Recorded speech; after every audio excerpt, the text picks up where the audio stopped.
نبی ما دی وخت کې د ابو سود په جمعات کې ولاړو چې آلته لږ سات مخکې یو ډېر خسته روغه او شو سوره د مخکې ته پته را چې تاریخ باندې چې کوم ته واقع شو په غریب آباد کې چې آلته دوه رونو او واره چې کوم نه یو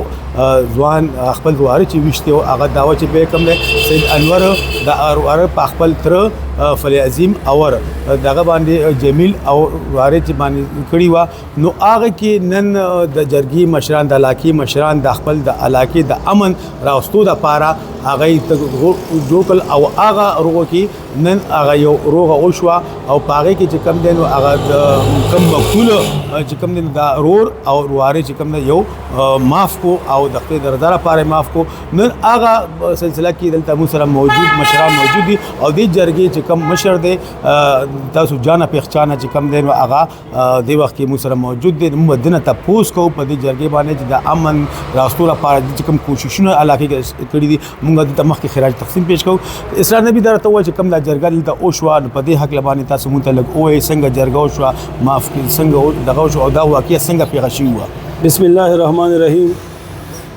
لکه څنګه چې تاسو فضل نبی بھائی موږ تاسو شکریا ادا کوو د بصیر بھائی دا یو وکوره غنن شپګوره د مخ کې چې د دې د تر او ریرونو خپلو کې څو کور مسله راغه او پاغي باندې د دې ترونه او ریرونو را پاسېدل او د انور زوی دلته په جمعات کې وېشتو بیا پاغي کې زمونږ د مرګري د مشران او ټول کله مونږ تر مخ کې شو چې اسرار نبی سجاد کا طاهر شاه امجد بھائی جاوید اقبال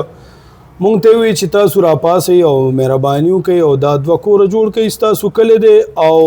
کلی کې چې څومره امني نو دونه خبره ده پاغي کې مونږ را پاسې دو او الله پاک ته انور لا ډیر عزت ورکي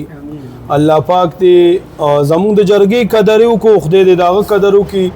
الان کې ډیر لنګ تنګ وخت کې مونږ غته کې ناستو او هغه وی چې اسرار نبی او تاسو د مرګري تاسو مونږ لراغي او تاسو ما ته کېناستئ نو زه اس کلم د جرګې نه مخ ناړم او مونږ سره کېناستو نن تاسو ریزلټ صحیح کو چې د هغې دوه یو وراره او فضل امین او فضل عظیم هغې سره د الله په کلام باندې جرګه وشوه او د الله په کلام باندې فی سبیل الله معاف کړه او خبره د هغې ختمه شوه دې وخت جرګې مشران موږ سره نور هم موجود دي موږ مدني تپوس کوو جاوید صاحب څه وایي په دې حق باندې د امن راوستو باندې څه وایي یاره جی بس زه خو به دا ویم ول خو مونږ ستاسو ډیره مننه کوو چې زمونږ د پیغام زمونږ د مثبت چې کوم اقدام دی دا د معاشرې د تاسو ښیي اول خو ستاسو ډیره مننه او بیا زه دا وایم چې دی له کله مونږ لاړو اسرار نبی او دا نور مرګري نو دی هغه د ښځو خبره به وکړو چې لا د تختې هغه اوبه هم نه وي چې شوي او دی مونږ ته ووي انور مونږ ته ووي چې ما د خپل زوی تاسو ته جولۍ کې واچولو الله پاک ډیر ښه سمون ورکوله او د مرګرو ډیر تعاون وکړو په دې کې چې د ډي اس پي صاحب ایس ایچ او جلوزی او اشفاق خان ایس ایچ او پدبي د دې ډیر تعاون مونږ سره او د هغې مونږ شکریا ادا کوو که مونږ لږ غونتې صبر وکړو او د خپل چې کوم زمونږ اختلافات دي دې ته مونږ لږ غونتې صبر وکړو او نو ان شاء الله چې د معاشره کې به امن وي مونږ لږ صبر نه کار واخلو ان شاء الله زموږ د معاشره به ډیره خوشاله ډیره آباده وي او ډیره کامیاب وي دې وخت موږ سره موجود دی او زموږ عالم دین د علاقې مشر عالم دین دی چې ډیر یقینا په اسلام باندې حقوق حاصل څه وایي په دې حق باندې تاسو السلام علیکم ورحمت الله وبرکاته زه یقینا نن د خوشاله خبره ده چې زمونږ د مشران اسرار نبی صاحب ناظم صاحب او زمونږ جاوید اقبال صاحب طاهر شاه صاحب او سجاد صاحب یقینا د دې کلي دپاره چې کوم د امن خبره راغلي ده یا د دومنډې خبره راغلي ده الحمدلله دی په هر ځای کې د ټولو نه وړاندې وي اول زمونږ کلي کې د بجلی مسله وه هغې کې مې اسرار نبي صاحب دومنډې وي که د هسپتال مسله وي که دغه رنګ د جرګو څه مسله وي اوس چې دا د صلح او دا د روغې د امن دا قدم دی اوچت کړی یقینا ډیره د خوشحالۍ خبره ده ځکه ووایم چې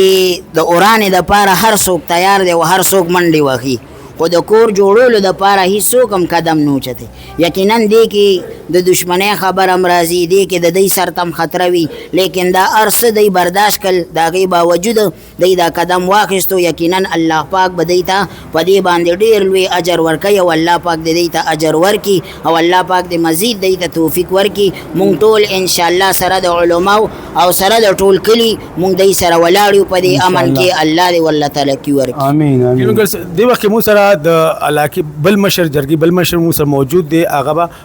طاهرشاه زمونږ د خوږ ناظم صاحب طاهرشاه تعاون وکړو ځکه چې دې میسج به ټول علاقې ته رسي یوازې ډاکټر یوسف ته نه، ځکه ډېر ښه میشن دی چې انور دوره قرباني وکړه، ځکه چې ډېر غټ غم پرې رالو. الله دې د هغې عزت وکړي، هغه د خپلو خپلوانو ته د جرګې ته واک ورکړو چې تاسو څوک ما ته منظوره ده. نو جرګې ولا مثلا خبره چې ورور سره صلح وکړه او ورور ورسره رضا کو او انور ما الله رضا لپاره ورورونه او ضرور ماف کو د رشتہ دارو د یارانو دوستانو په تعاون باندې.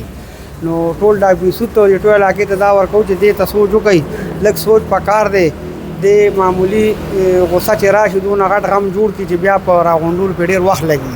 نو پکار د چار سړی راوړې وړې خبرې ختمې کړي او د دې شي نه عبرت والي. دا ټول کلي ته خواست کوو، ټول علاقې ته چې په دې باندې لږ عمل وکړي. ته څه پیغام دی ځوانانو ته، څه پیغام تاسو ورکوئ اخري؟ یاره زه ځوانانو ته خاص کر والدینو ته چې قرآن او حدیث هم وایي چې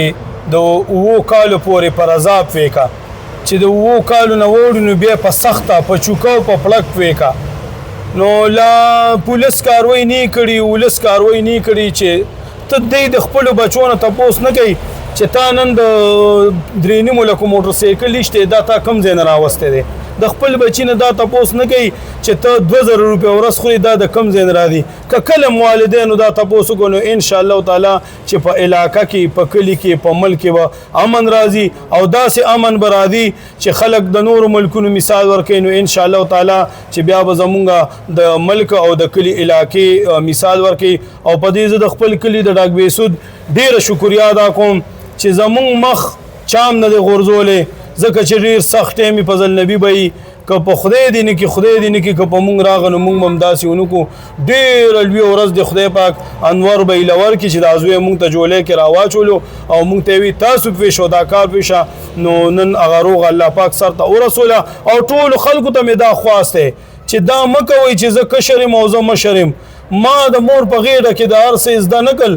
که اوس مو چې د ګیره کې سپین لګي کې ماشومانو او په دې هر سړی را پاسئ، کشرم را پاسئ مشرم را پاسئ، په محله کې وګرځئ چې په دې ذل او په ذل او په اجرو په بیټکو کې او په لارو کې ناسي او په ذل وخت تېروئ. نو دا میسج زما ورسوئ او جنګ جګړو کې او په مسلو کې رامخکې شئ او جرګې وکئ او د خلکو کورونه جوړ کړئ او انشاءالله موږ به د سره د یو ځای کې به هم نه رستو کېږو. ستاسو ډېره مهرباني والسلام. زموږ د جرګې د درنو مشرانو دا خبرې واورېدې او دوی دا پیغام دی د علاقې دپاره د امن راوستو لپاره چې کوم ځای کې امن وي چې کوم ځای کې دغه نو هلته روولي خامخا وي. نو موږ له پکار چې موږ د امن راوستو لپاره روولي لاس ورکول لپاره او د خپل ځوان کول چې کوم دی نو هغه د بد لخو لپاره موږ منې کو او دغه شان چې موږ په علاقې کې زموږ امن نو زموږ به ترقي وي، زموږ به زمینداري وي، زموږ به ارث وي او ځوان کول به زموږ مخ په ترقۍ به وي. ډېر مهرباني جی، والسلام.